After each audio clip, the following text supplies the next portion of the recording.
திருவண்ணாமலை அண்ணாமலையார் கோயில் என்பது சிவபெருமானின் பஞ்சபூத தலங்களில் நெருப்பு, அக்னி தத்துவத்தை குறிக்கும் மிக அற்புதமான உலக புகழ்பெற்ற திருத்தலமாகும்.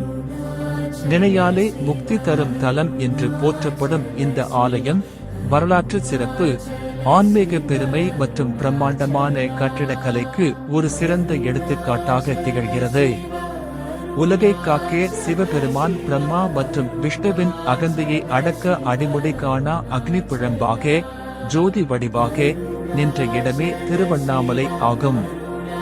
இங்குள்ள அருணாச்சல மலை வெறும் மண் அல்ல, அது சிவபெருமானின் வடிவமாகவே சிவலிங்கமாக வழிபடப்படுகிறது. உமாதேவி சிவபெருமானை நோக்கி தவமிருந்து இறைவனின் இடப்பாகத்தை பெற்று அர்த்தநாரீஸ்வராக வடிவெடுத்து வரலாற்று சிறப்புமிக்க தலம் இதுவாகும். இக்கோயில் சுமார் 25 ஏக்கர் நிலப்பரப்பில் மிக பிரமாண்டமாக அமைய பெற்றுள்ளது. விஜயநகர பேரரசர் கிருஷ்ணதேவராயரால் கட்டப்பட்ட கிழக்கு ராஜகோபுரம் 217 அடி உயரமும் 11 நிலைகளையும் கொண்டது. இது தமிழகத்தின் 2வது மிக உயரமான கோபுரமாகும்.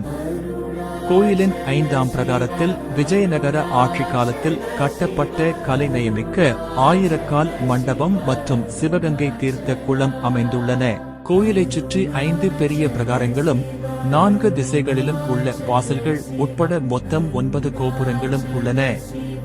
கார்த்திகை தீப திருவிழா தமிழ் மாதமான கார்த்திகையில் நடைபெறும் 10 நாள் பிரம்மோற்சவம் உலக பிரசித்தி பெற்றது.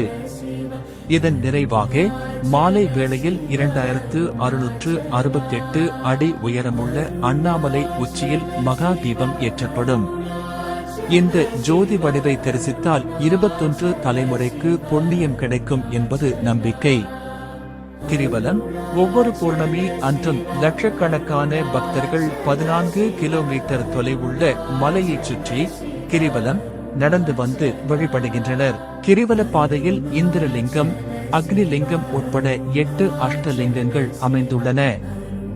மாணிக்க வாசகர் இத்தலத்தில் வீற்றிருக்கும் போது பெண்களின் மார்கழி வழிபாட்டை அடிப்படையாக கொண்டு புகழ்பெற்ற திருவெம்பாவை பாடல்களை இயற்றினார். முருகப்பெருமானின் அருளை பெற்று உலக புகழ்பெற்ற திருப்புகழ் பாடல்களை அருணகிரிநாதர் இயற்றியது இந்த திருத்தலத்தில்தான். ரமணர், குகை நமசிவாயர், சேஷாத்ரி சுவாமிகள் மற்றும் யோகி ராம் சரத்குமார் போன்ற பல மகான்களும் சித்தர்களும் வாழ்ந்து முக்தி அடைந்த புண்ணிய பூமி இதுவாகும். ஹரி ஓம் நம சிவாய.